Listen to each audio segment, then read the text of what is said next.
एक ऐसी पार्टी जो सत्ताधारी दल में है, एलायंस में है, उसका जो दायित्व है कि हम जनहित के मामलों पर या संवेदनशील मामलों पर अपनी बात को मुखरता के साथ में रखना है, वो दायित्व हम निभा रहे हैं और उस बात को हम रख रहे हैं। आप जिस तरीके से डिफेंड कर रहे हैं मौजूदा प्रदेश अध्यक्ष का और सरकार का, दोनों ही सवाल महत्वपूर्ण है। अगर सब कुछ अच्छा है तो पार्टी में इतना क्यों इस्तीफे का दौर शुरू हो गया है?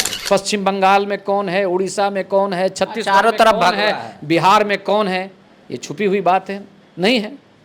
वैसे परिस्थिति में यहाँ पर एक दुर्ग के तरह, किले के तरह इसको संभाल करके रखना, झारखंड मुक्ति मोर्चा, कांग्रेस गठबंधन, राष्ट्रीय जनता दल मिलकर के यहाँ पर है, जिसके नेतृत्व कर रहे हैं, बहुत ही शानदार तरीके से नेतृत्व कर रहे हैं आदरणीय हेमंत सोरेन जी। गठबंधन की सरकार को यहाँ पर रहना किसी के लिए महत्वपूर्ण हो या नहीं हो, हमारे जैसे विचार वाले लोगों के लिए बहुत महत्वपूर्ण है। और गठबंधन की गांठ को जो खोलने का प्रयास करेगा, इसके मतलब है कि बिजली के नंगे तार को छूना ये किसी कीमत पर स्वीकार्य नहीं होगा। ठीक है, आप कह रहे सरकार बहुत शानदार काम कर रही है। मदरसा बोर्ड का क्या हुआ? उर्दू बोर्ड का क्या हुआ? सवाल तो कई एक हैं अल्पसंख्यक में भी, लेकिन आपको जैसे झंडा ढोने के लिए भेज दिया जा रहा है कि संथाल में ढो, उसी तरह आप दूसरे का यूज़ कर रहे हैं। कई विषयों पर लगातार चर्चा हो रही है। प्रदेश चाहे वो दलितों से संबंधित मामला हो, अल्पसंख्यकों से संबंधित मामला हो, ओबीसी से संबंधित मामला हो, हमारी पार्टी इस मामले में बहुत संवेदनशील, और संवेदनशील इसलिए भी बोल रहे हैं कि हमारे नेता समय समय पर माननीय मुख्यमंत्री के सब साथ में मिलकर के इसकी चर्चा कर रहे हैं। एक बार पार्टी 5 साल चर्चा करेगी, दूसरी बार गंभीरता पूर्वक 5 साल चर्चा करेगी। 10 साल पार हो गया है। कीवी अगर है कोई, कीवी खाने से मोटा कौन रहा है? ये भी तो देख रहे हैं ना राधा जी। 16 काम 16 रह गए, 2 तो एक्स्ट्रा बढ़े थे हमारे, तो कम से कम 18 विधायक होने चाहिए। तो कांग्रेस किसी भी कारणवश तो वहीं है जहां पहले थी। झारखंड कांग्रेस में सब कुछ अच्छा नहीं चल रहा है, या यूं कहे कि यही अच्छा होने का परिणाम है। फिलहाल मंथन का दौर चल रहा है। जहर किसके हिस्से आएगा और अमृत कौन पी जाएगा, इसी की चर्चा हो रही है। हम पूर्व कार्यकारी अध्यक्ष शाहजादा अनवर जी के पास आए हैं। अनवर जी, हमको बहुत दुख हुआ, पार्टी जो आपके साथ कर रही है वो हमको बर्दाश्त नहीं है। एक बार तो राज्यसभा का उम्मीदवार आपको तब बनाया गया जब स्ट्रेंथ नहीं था। इस बार आपका नाम भी अभी तक चर्चा नहीं हुआ कि राज्यसभा में हैं आप उम्मीदवार। कार्यकारी अध्यक्ष बनाया गया, उससे भी हटा दिया गया। इतना जब 314 आदमी का बना, 315 का बन जाता तो क्या दिक्कत होता प्रदेश अध्यक्ष को? कभी आपने पूछा या हम पूछ ले आपकी ओर से? कमेटी आपने देखा होगा, देखिए हम लोग तो पार्टी के कार्यकर्ता हैं, पार्टी जो भी जिम्मेदारी देती है उसको ईमानदारी से पूरा करते हैं। वैसे तो नई कमेटी बनी है, उसमें भी जो रिस्पॉन्सिबिलिटी मिली है हमको, जो सर्वोच्च इकाई है पार्टी की पॉलिटिकल अफेयर्स कमेटी, उसमें मैं मेंबर के तौर पर हूँ। कैंपेन कमेटी जो बनी है उसमें भी आपने देखा होगा कि उस कैंपेन कमेटी में पूरे संथाल परगना की जिम्मेदारी हमको मिली है। तो जिम्मेदारियां बदलती रहती हैं। पार्टी का हम बहुत आभारी हैं कि हमको लगता है कि 4 साल से ज़्यादा, हमको नहीं लगता है कि इतना बड़ा कार्यकाल जो है किसी कार्यकारी अध्यक्ष का होगा जो झारखंड में हम लोगों को मिला। वर्किंग प्रेसिडेंट के तौर पर हम लोगों ने अपने तरफ से बेहतरीन प्रयास किया है। लेकिन आप लोगों ने ऐसा कर्म किया कि पार्टी पोस्टें डिजॉल्व कर दी वर्किंग प्रेसिडेंट का, मतलब चाहिए ही नहीं वर्किंग प्रेसिडेंट। नहीं, ये एक राज्य का विषय नहीं है। राष्ट्रीय पैमाने पर, राष्ट्रीय स्तर पर जो है AICC अपने तरफ से निर्णय लेती है। तो झारखंड के संदर्भ में इन्होंने अपना निर्णय लिया कि भाई वर्किंग प्रेसिडेंट यहाँ पर नहीं रहेगा। वैसे ये भी देखना होगा कि जो भी 3 वर्किंग प्रेसिडेंट जो अभी एग्जिस्टिंग रहे हैं, जब तक कमेटी थी तब तक बंधु तिर्की जी हों, चाहे जलेश्वर महतो जी हों, या मेरे जैसा व्यक्ति, जो तीनों लोगों को कमेटियों में एकोमोडेट किया गया है। उनको बहुत महत्वपूर्ण जिम्मेदारी दी गई है मेरे समझ से। व्यक्तिगत बातचीत में भी प्रभारी महोदय ने बहुत सारी बातों को बहुत सारी जिम्मेदारियां दी हैं। तो क्या आप भी इस्तीफ़ा देने जा रहे हैं अपनी नई जिम्मेदारी से? क्योंकि अभी तो उसी तरीके का दिख रहा है। राधा कृष्ण किशोर जी के पुत्र ने इस्तीफ़ा दे दिया, साहू जी ने दे दिया, मतलब, और अभी सुन रहा है कि 10-12 लोग एक साथ इकट्ठा देने वाले हैं। तो भगदड़ क्यों मच गया है नया पीसीसी को लेकर? कोई भगदड़ नहीं है। पार्टी में सभी लोगों का सम्मान है और सभी स्तर के पदाधिकारियों का सम्मान है, सब हमारे लिए महत्वपूर्ण है। लेकिन निश्चित तौर पर जो है महत्वाकांक्षा होना कोई बुरा नहीं है, लेकिन दलीय अनुशासन और दलीय मर्यादा और दलीय अनुशासन का जो बाउंड्री लाइन है उसके अंदर में ही अपनी बात को रखनी होगी। और कई बार ऐसा होता है कि कभी छोटी जिम्मेदारी मिल जाती है, कई बार आप देखते हैं कि पार्टी महसूस करती है तो बड़ी जिम्मेदारी दी जाती है, तो हमको धैर्य दिखाना होता है। एक दूसरी बात, थोड़ी देर के लिए अगर हम मान भी लेते हैं कि अगर कहीं कोई चूक भी अगर हो जाए तो पार्टी नेतृत्व से बात करके मिल करके इन सब विषयों पर चर्चा होनी चाहिए। हर स्तर पर यहाँ पर सिस्टम बना हुआ है। भाई डिस्ट्रिक्ट में अगर कोई मामला है जो रिजॉल्व नहीं हो रहा है वो स्टेट में होगा, स्टेट में जो नहीं हो रहा है वो AICC लेवल पर होगा। लेकिन उसके लिए हम पब्लिक डोमेन में जाकर के सीन क्रिएट करें, इसका जस्टिफिकेशन नहीं हो सकता है। क्यों राधा जी कह रहे इसमें क्या बुराई है? ये तो कांग्रेस पार्टी का दायित्व है कि उसके नेता क्या कर रहे हैं, कार्यकर्ता को, आम लोगों को पता चलना चाहिए। तो कह रहे हैं हम जो किए वो करेंगे, इसमें कोई पार्टी की छवि खराब नहीं हो रही है और आपको जो करना है कर लीजिए।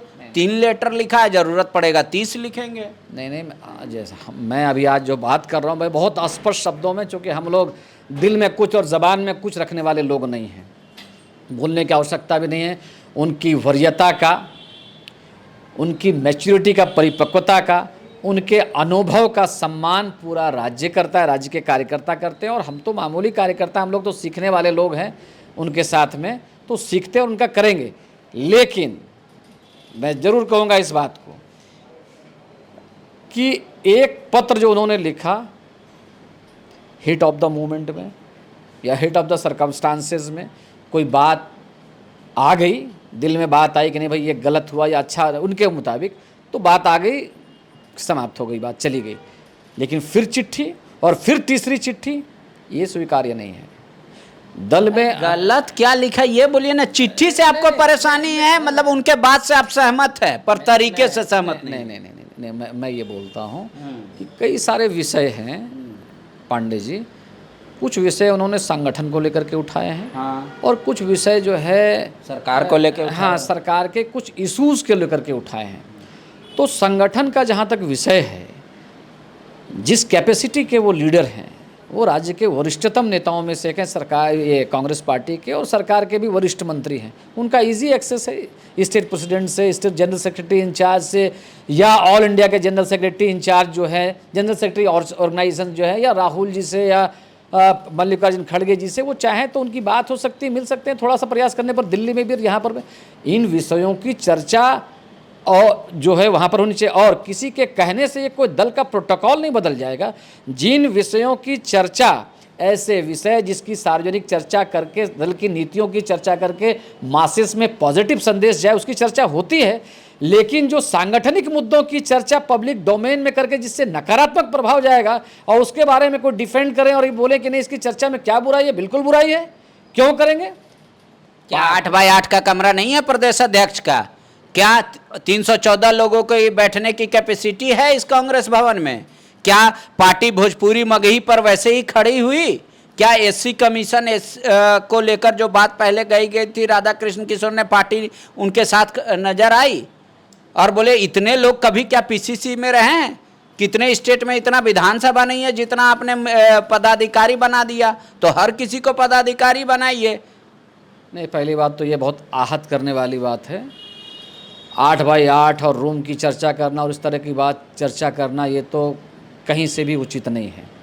पार्टी जब कार्यक्रमों का आयोजन करती है, रैली का आयोजन करती है, तो पूरा स्टेडियम को बुक करती है, कॉन्फ्रेंस करती है तो बड़े बड़े हॉल बुक करती है, और अपना भी हमारा यहाँ पर हॉल है। तो ये कहना कि 8x8 पर कहाँ से एकोमोडेट होगा इतनी कमेटी, ये अपने बात में जो है इसका कोई तथ्य नहीं है। कैसे बारात आप बुलाएंगे और स्वागत भी नहीं करेंगे? 314 आदमी जब प्रदेश के पदाधिकारी हैं तो वो बैठेंगे ना कहीं? उसका इंतजाम होता है। अलग अलग लेवल की कमेटी है। पॉलिटिकल अफेयर्स कमेटी में 35-36 लोग हैं, और जो आपके वाइस प्रेसिडेंट हैं वो 16 लोग हैं, जनरल सेक्रेटरी जो है हमको लगता है कि 24 या 25 लोग हैं। तो इस तरह से होती है। और अगर कभी ऐसी आवश्यकता पड़ती है कि सबको सामूहिक तौर पर बनाना है तो उसके लिए अलग इंतज़ाम होता है। हम लोग हॉल बुक करते हैं, विधानसभा का हॉल है और हॉल है, उसको करते हैं हम लोग। तो ये तो चर्चा ही बेमानी है कि अब जितना कमेटी रहेगा तो कल होकर के कोई 5 आदमी का बनाएगा तो उसके लिए 5 आदमी के लायक रूम रखेगा। ऐसा नहीं होता, इस तरह की चर्चा नहीं होनी चाहिए। और दूसरी बात है कि सरकार के विषयों की चर्चा, अरे भाई, तो मेरा कहने का मतलब है, हम तो सबसे पहले बात ये है कि इतनी झंझावतों के बावजूद हेमंत सोरेन जी को तो हम जरूर मुबारकबाद देंगे। चारों तरफ से ये राज पांडे जी, हम लोग जो कि थोड़ा भावुक किस्म के लोग हैं और सामाजिक न्याय और सामाजिक सद्भाव की नीतियों को आत्मसात करने वाले लोग हैं। देश में जो राजनीति चल रही है वो कोई छुपी हुई नहीं है। पश्चिम बंगाल में कौन है, उड़ीसा में कौन है, छत्तीसगढ़ में कौन है, बिहार में कौन है, ये छुपी हुई बात है नहीं है। वैसे परिस्थिति में यहाँ पर एक दुर्ग के तरह, किले के तरह इसको संभाल करके रखना, झारखंड मुक्ति मोर्चा, कांग्रेस गठबंधन, राष्ट्रीय जनता दल मिलकर के यहाँ पर है, जिसके नेतृत्व कर रहे हैं, बहुत ही शानदार तरीके से नेतृत्व कर रहे हैं आदरणीय हेमंत सोरेन जी। गठबंधन की सरकार को यहाँ पर रहना किसी के लिए महत्वपूर्ण हो या नहीं हो, हमारे जैसे विचार वाले लोगों के लिए बहुत महत्वपूर्ण है। और गठबंधन की गांठ को जो खोलने का प्रयास करेगा, इसके मतलब है कि बिजली के नंगे तार को छूना ये किसी कीमत पर स्वीकार्य नहीं होगा। जो सरकार के मुद्दे हैं उसकी चर्चा कैबिनेट के अंदर में बैठ करके किया जा सकता है, बात हो सकती है, उसकी सार्वजनिक चर्चा करने की कोई आवश्यकता नहीं। अरे पूर्व आपके प्रदेश अध्यक्ष बलमुच्चू जी ने भी कहा कि कांग्रेस को, कांग्रेस के कार्यकर्ताओं को, कांग्रेस के नेताओं को, कांग्रेस के मंत्रियों को ये एहसास ही नहीं हो रहा है कि वो गठबंधन की सरकार में है। लग रहा है कि सिर्फ जेएमएम की सरकार चल रही है। और आप करें कि मुबारकबाद होना चाहिए हेमंत सोरेन जी का। नहीं, हमको इसलिए मुबारकबाद इनको दे रहे हैं कि हमको कार्यकाल रघुवर दास जी का भी हमको याद है, दूसरे कार्यकाल भी याद है। जिस प्रकार से इस राज्य के अंदर में जो है धार्मिक उन्माद को फैलाने का प्रयास किया जा रहा था, उसको बहुत हद तक नियंत्रित करने का बाद, उसके बाद जनहित के मुद्दों को, महिलाओं के उत्थान के लिए इस प्रकार से हेमंत सोरेन जी की सरकार ने एक झड़ी लगा दी है कार्यक्रमों की। उसके बाद में छात्रों के लिए, युवाओं के लिए कई कार्यक्रम बनाए जा रहे हैं। और हम देखते हैं, ये मैं आपसे बात कर रहा हूँ कोई स्तुति गान के लिए नहीं, हर कैबिनेट का जो निर्णय होता है उसको हम लोग बहुत माइनटली हम लोग देखते हैं। कई चीज़ों पर चर्चा होती है, लेकिन एक दो चीज़ जरूर उसमें रहता है जो सीधा जनहित से जुड़ा हुआ रहता है। महिला अपराध में किस प्रकार से हमको सेंसिटिव रहना है, जमीन के संबंधित जो अपराध, उस मामले में कैसे सेंसिटिव रहना है, जिस प्रकार से नए डीजीपी को आदेशित किया गया है और जिस प्रकार से सेंसिटिव किया गया, संवेदनशील किया गया है थानों को, तो हर आने वाले दिन में हम देख रहे हैं कि सरकार अपने तरफ से समस्याओं का निराकरण एक दिन में नहीं होता है, ये तो एक सतत प्रक्रिया है। तो राधा जी तो कह रहे हैं कि इतना अच्छा एग्जाम्पल देके राहुल जी ने लोकसभा में समझाया महिला बिल, पार्टी उसको जमीन पे रख नहीं रही है, फेल हो जा रही है, पीसी करके सोच रहे काम खत्म हो गया। कहाँ पर, किस मामले में पीसी करके? हम महिला 33% आरक्षण वाले मुद्दे पे नहीं, बहुत गंभीरता के साथ में लिया। और राज्य के अंदर में मैं घटनाओं की भी चर्चा करूंगा। बहुत ही मार्मिक घटना, अमानवीय घटना, राक्षसी प्रवृत्ति के लोगों ने जिसको अंजाम दिया था विष्णुगढ़ में, उस मामले में पार्टी की संवेदनशीलता नहीं रही, लोग नहीं गए। मेरी जानकारी में शायद स्वयं माननीय मंत्री महोदय भी गए।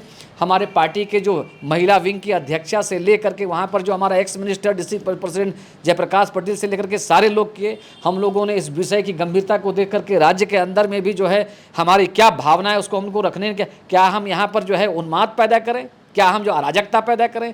एक ऐसी पार्टी जो सत्ताधारी दल में है, एलायंस में है, उसका जो दायित्व है कि हम जनहित के मामलों पर या संवेदनशील मामलों पर अपनी बात को मुखरता के साथ में रखना है, वो दायित्व हम निभा रहे हैं और उस बात को हम रख रहे हैं। आप जिस तरीके से डिफेंड कर रहे हैं मौजूदा प्रदेश अध्यक्ष का और सरकार का, दोनों ही सवाल महत्वपूर्ण है। अगर सब कुछ अच्छा है तो पार्टी में इतना क्यों इस्तीफे का दौर शुरू हो गया है? जब बड़ा काम होता है, स्वाभाविक तौर पर बड़ा काम हुआ, बहुत दिनों से पेंडिंग था, बहुत दिनों से पेंडिंग था। सांगठनिक जो एक्सरसाइज है इसको कमेटी को कंप्लीट करने का, वैसे तो अलग अलग लोगों को जिम्मेदारी अलग अलग तरीके से दी गई थी, तो पेंडिंग था। इतना बड़ा जब काम होता है तो उसमें 2-5 लोग 7 लोग नाराज़ या असंतुष्ट हो सकते हैं। पार्टी उचित समय पर उचित निर्णय लेगी, उनसे बात करेगी, उनके समस्याओं को एड्रेस करेगी, उसका कॉग्निजेंस लेगी और उसका निराकरण भी किया जाएगा। निश्चित तौर पर इसकी चर्चा, इसकी बात होगी। और वैसे परिस्थिति में देखिए, यहाँ पर कोई छापने के लिए और दिखने के लिए बात बोलने की बात नहीं है। हम जब सर्वोच्च इकाई पार्टी की पॉलिटिकल अफेयर्स कमेटी है कांग्रेस के अंदर में, राज्य के अंदर में, पॉलिटिकल अफेयर्स कमेटी पर कितना भी सेंसिटिव मुद्दा है, महत्वपूर्ण मुद्दा है, उसकी चर्चा हम लोग करते हैं, बात करते हैं। पहले भी आपको अनुभव होगा कि बहुत सारी महत्वपूर्ण बातें जो छन करके भी आए, कई बहुत हंगामेदार भी बैठक रही, बहुत तरह की बातें, उसको हम लोग इन हाउस मीटिंग में करते हैं। पॉलिटिकल अफेयर्स कमेटी की मीटिंग भी होनी, तो उस पर कहाँ छवि खराब कर दिए राधा जी, यही तो पूछ रहे हैं। और अगर हो रहा है तो बोल हम करेंगे, आपको जो करना है कीजिए, करवाइए। नहीं, छवि खराब करने के बाद छवि खराब करेंगे भी नहीं। लगातार उनका बयान देखा, कल ही जो है उन्होंने जो है भारतीय जनता पर अटैक करने का काम किया। मेरा ये कहना है कि रॉन्ग प्रेसिडेंस या रॉन्ग एग्जाम्पल जो है सेट नहीं होना चाहिए, इसलिए कि हमारे निचले इकाई के जो लोग हैं, जिला में भी हमारे लोग हैं, प्रखंड में भी लोग हैं, एक डिसिप्लिन का एक मर्यादा, एक बाउंड्री लाइन है। कल जो है राधा जी ने डिसिप्लिन तोड़ दिया। डिसिप्लिन तोड़ा नहीं, लेकिन जिन परिस्थितियों पे लगातार जो 3 चिट्ठियां लिखी गई, पहली चिट्ठी के बारे में भी होना तो वो भी नहीं चाहिए था, लेकिन चलिए एक बात आ गई, उनकी भावना आ गई, बात आ गई, निश्चित तौर पर बड़े लोगों की बड़ी बात, अब बड़े नेताओं के साथ भी चर्चा, लेकिन लगातार 3 चिट्ठी आना ये हमारे जैसे मामूली कार्यकर्ताओं को एटलीस्ट स्वीकार्य नहीं है। ऐसा नहीं होना चाहिए। ठीक है, आप कह रहे सरकार बहुत शानदार काम कर रही है। मदरसा बोर्ड का क्या हुआ, उर्दू बोर्ड का क्या हुआ? सवाल तो कई एक हैं अल्पसंख्यक में भी, लेकिन आपको जैसे झंडा ढोने के लिए भेज दिया जा रहा है कि संथाल में ढो, उसी तरह आप दूसरे का यूज़ कर रहे हैं। नहीं, कई विषयों पर लगातार चर्चा हो रही है। प्रदेश चाहे वो दलितों से संबंधित मामला हो, अल्पसंख्यकों से संबंधित मामला हो, ओबीसी से संबंधित मामला हो, हमारी पार्टी इस मामले में बहुत संवेदनशील, और संवेदनशील इसलिए भी बोल रहे हैं कि हमारे नेता समय समय पर माननीय मुख्यमंत्री के सब साथ में मिलकर के इसकी चर्चा कर रहे हैं। और हम उम्मीद करते हैं, कई विषयों पर तो बहुत सारगर्भित बात हुई जो हम लोगों को जानकारी है, बहुत जल्द जो है इसका परिणाम भी दिखने लगेगा। लेकिन एक बार पार्टी 5 साल चर्चा करेगी, दूसरी बार गंभीरता पूर्वक 5 साल चर्चा करेगी, 10 साल पार हो गया। कीवी अगर है, कोई कीवी खाने से मोटा कौन रहा है? ये भी तो देख रहे हैं ना राधा जी। 16 काम 16 रह गए, 2 तो एक्स्ट्रा बढ़े थे हमारे, तो कम से कम 18 विधायक होने चाहिए। तो कांग्रेस किसी भी कारणवश तो वहीं है जहां पहले थी, तो क्या इसमें हो रहा है? कांग्रेस आप खुश हैं कि हम घट नहीं रहे हैं, वो कर रहे हैं हम दुखी हैं कि हम बढ़ नहीं रहे हैं। कांग्रेस विपरीत परिस्थितियों में अपने संगठन को सहेज करके, समेट करके रखी है और विस्तार कर रही है। कई बार ऐसा होता है कि जब हम लॉन्ग टर्म प्लानिंग करते हैं तो तुरंत ओवरनाइट उसका रिजल्ट नहीं मिलता है, कुछ समय भी लगता है। मैं आपको ये बता रहा हूँ कि आज ठीक है, परिणाम कुछ भी हो सकता है, लेकिन इतनी बात तो तय है, आप इसको क्रॉस चेक कर सकते हैं। हो सकता है कि 10%, 5% जो है उसमें कहीं कोई कमी हो सकती है। पूरे राज्य के अंदर में हमारा जो सांगठनिक जो हमारा ढांचा है, बूथ लेवल तक हमारा बना है। और माननीय के राजू साहब जो हमारे जनरल सेक्रेटरी इंचार्ज यहाँ पर, जितनी तत्परता से आकर के और जितना समय देने का काम, और 2 माननीय हमारे सब प्रभारी और खुद प्रदेश अध्यक्ष राउंड द क्लॉक लोग मेहनत कर रहे हैं। डिसेंट्रलाइजेशन ऑफ रिस्पॉन्सिबिलिटी, विकेंद्रीय, कहीं पर कोई घटना, बलियापुर में घटना घटी, धनबाद के अंदर में हम लोगों को भेजा गया, हम लोग वहाँ पर गए, पूरी मुखरता के साथ में बात रखे, गंभीरता से वहाँ पर लिया गया। कल 2 दिन पहले जो है एक घटना घटी बोकारो में, हमारे लोग, हमारे कांग्रेस पार्टी के लोग वहाँ पर गए, बात को देखे, समझे, विरोध प्रकट किए, रिजल्ट वहाँ पर आया। हजारीबाग की घटना में भी इस तरह से हुआ। जहाँ कहीं भी कोई अकरेंस होता है, हर अकरेंस पर प्रदेश अध्यक्ष नहीं जाते हैं, तो सांसद हैं, विधायक हैं, वाइस प्रेसिडेंट हैं, जनरल सेक्रेटरी हैं, पार्टी के और दूसरे जो ऑफिस बेरर हैं, उनकी भी जिम्मेदारी बनती है, वो लोग भी जाते हैं। तो इस वजह से decentralisation of power, decentralisation of responsibility, ये तो एक मानी हुई परंपरा है। ये हमारी ही पार्टी में नहीं, खास करके विशेष करके जो नेशनल लेवल की जो पार्टी है उसमें तो आप देखते होंगे इन मामलों के संगठन के लोगों का कितना बड़ा दायित्व होता है, किस तरह से जिम्मेदारियों को बांटा जाता है। हम ऐसा समझते हैं कि इस राज्य के अंदर में आज की जो स्थिति है, हमको अपने संगठन को और मजबूत करने की आवश्यकता है, लेकिन इसमें हम सभी को योगदान देना पड़ेगा और सबका रिस्पॉन्सिबिलिटी बटा हुआ। अगर हमारे संगठन के एक मामूली कार्यकर्ता के तौर पर हमारी रिस्पॉन्सिबिलिटी है, तो माननीय मंत्री महोदय जो हमारे हैं उनकी भी बड़ी रिस्पॉन्सिबिलिटी है।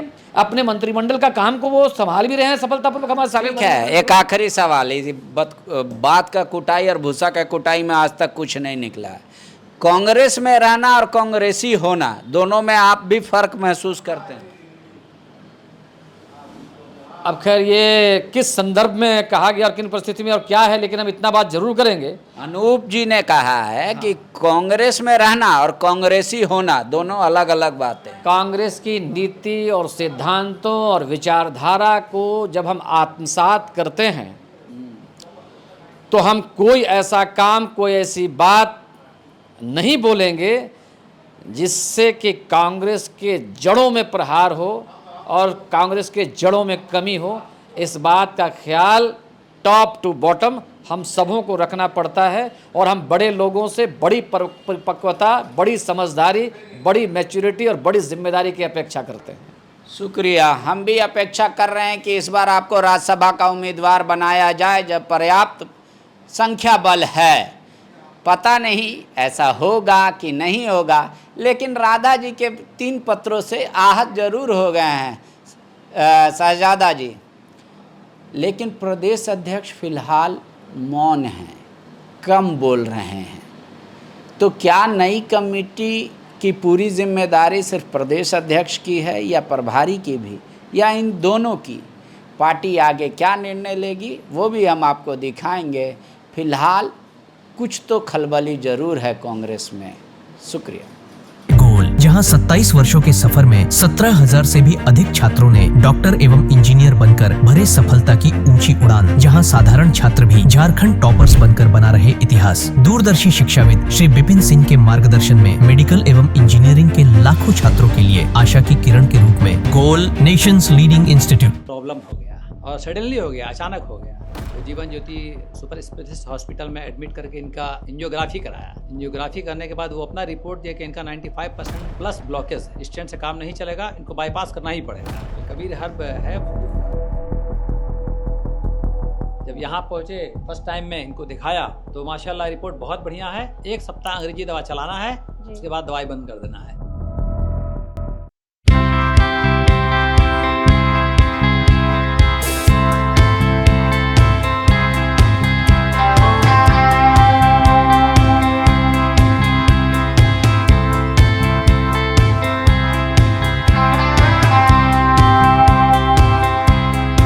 सरकारी परीक्षा की तैयारी का सबसे भरोसेमंद नाम NIBM। अच्छा कोचिंग ढूंढ रहे थे तो फिर गूगल में ही बताया कि यहाँ का रेटिंग भी बहुत अच्छा था। पुरुलिया से आए हैं यहाँ पर कोचिंग करने के लिए। NIBM के बारे में मेरे एक भैया हैं जो पिछले साल ही बैंकिंग यहीं से प्रिपरेशन किए और इस बार IBPS PO में सिलेक्शन लिए। मेरा अभी फाइनल सिलेक्शन हुआ है RRB PO में, उत्तर बिहार ग्रामीण बैंक में। मेरा फाइनल सिलेक्शन RRB PO में हुआ है। NIBM, thefollowup.in. Like, share and subscribe. www.thefollowup.in